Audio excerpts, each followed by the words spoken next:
యెషయా గ్రంథము 51:1లో ఏ బండ నుండి చెక్కబెడతావో ఆలోచించము, ఏ గుంటలో నుండి త్రవ్వబెడతావో ఆలోచించమండి.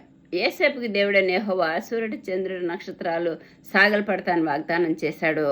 కానీ అతని పరిస్థితి ఎలా ఉందంటే సహోదరులేమో గుంటలో పడవేశారు, అతడు బానిసగా అమ్మబడ్డాడు. కాబట్టి పరిస్థితి అంతా ఒక వ్యతిరేకమైన పరిస్థితిగా ఉంది. అలాంటి పరిస్థితులు కూడా ఆయన దేవుని వాగ్దానాలను నమ్మాడు. కాబట్టి అతడు చెప్పిన సంగతి నెరవేరు వరకు యెహోవా వాక్ అతన్ని పరిశీలించింది.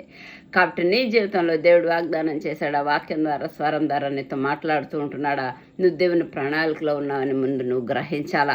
వాక్యం ద్వారా నేను దేవుడు పరిశీలిస్తున్నాడు, అధైర్యపడవద్దు, దేవుని వాగ్దానాలను నువ్వు విడిచిపెట్టొద్దు, భయపడకు, విశ్వాసంతో ముందుకు కొనసాగు. మాటిచ్చి నెరవేర్చగలిగిన దేవుడైన యెహోవా. కాబట్టి యేసేపుని క్రీస్తున బండ మీద నిలబెట్టి వాగ్దానాన్ని నెరవేర్చాడు. నీ జీవితంలో ఏదైతే విశ్వాసంతో ముందు కొనసాగు, క్రీస్తున బండ మీద నిలబడతావు.